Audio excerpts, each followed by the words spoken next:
a weird little book, and I think you're probably comfortable with it being a weird little book because you actually talk about the process of going about trying to get it made. Well, it has to be a composite because I don't think people are interested beyond the would-be Cinderella story of a bunch of guys in their 50s going to play ex-professionals in Spain. It's a nice idea, but I don't think that's enough for a book, even if you can do that story well. And there's character portraits and there's the drama of that adventure over the course of a year. But I didn't think that was sufficient, and so I wanted to also investigate the nature of sport itself and why we take it so automatically as being a good thing, when in fact sports can be very divisive and actually doesn't encourage civility as much as it encourages violence. I wanted to look at sport, as a mature person, and also look at I look at sport from the perspective of the manager, and also there's a chapter in here about appreciating the referee. So it's really about the culture of sport, not just about 50-year-old guys going to play soccer in Spain. And it's also a bit of a meditation about getting old. It is, because as we get old, though, the appreciation of sport can be enhanced. When I think of how I played soccer fervently and reasonably well when I was young, I really didn't understand the game. And now we play on a team with some very bright people, captains of industry sort of thing, successful people.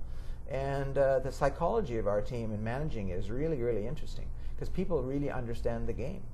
And so when you're playing on a team with 13 guys who actually think that they could be coaching, it's very different than playing as a kid. And you're passionate, but you really are quite ignorant. So I think sport for people who are over 20, over 30, can just get better and better. Your team, over 50, over 60, some of them over 70. Has anyone cracked 80 yet? We had one guy who plays well in his early 70s, but he is an extraordinary player who used to play.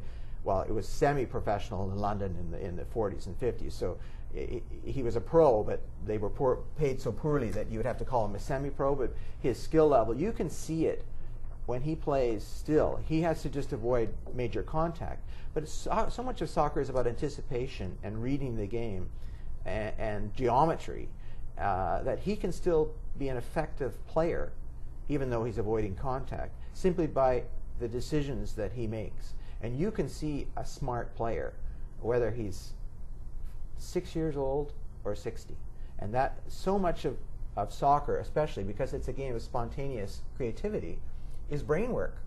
And so it's really a joy to watch this fellow play. I should also say this is a funny book. There's a lot of very funny stuff in it, especially your dialogues with Nettie Honeyball. Now, she is not made up. You swear this to me? Nettie Honeyball is very real, and I thought people would think it wasn't real, so that's why I put a picture of her in the book. In 1894, she and another woman founded the English Women's Soccer League, and there actually is an interesting history of soccer in England for women. There's been some books done on that. And Nettie Honeyball was an avid player as well as the organizer of this league. And how could you not include a female soccer player named Nettie Honeyball?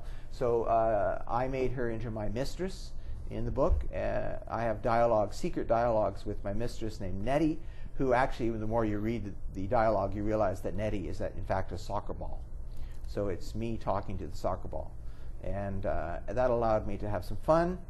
And it also allowed me to inject some private things because that's another level of the book as well.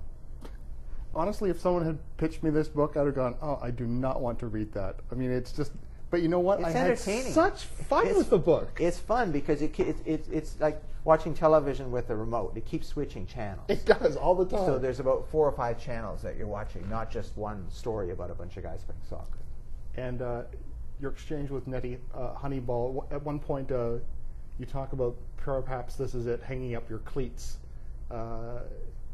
Have you? Before I left Vancouver, we played and we won 3-1.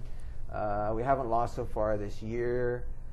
which is a bad thing because when you get addicted to winning, it's almost as bad as being on a losing streak because you're so afraid of losing your streak that you don't even enjoy winning anymore. But yes, I'm still active, still playing. The book is Full Time, a soccer story. I've been talking with the author and geriatric. That's too early to call you a geriatric athlete. Yeah, actually, I really not. Publisher, fact, author, semi-professional athlete. Yeah, the league we have is called the BC Old Timers League, and I really object to that name. Stanley, the opening of the book is a quote from Stanley Matthews, and Stanley Matthews, anybody who knows about football would know the name Stanley Matthews, is that you don't stop playing football because you get old. You get old because you stop playing football. And Full Time, the soccer story, with Alan Twigg, published by McCullen and Stewart. It's a Douglas Gibson book.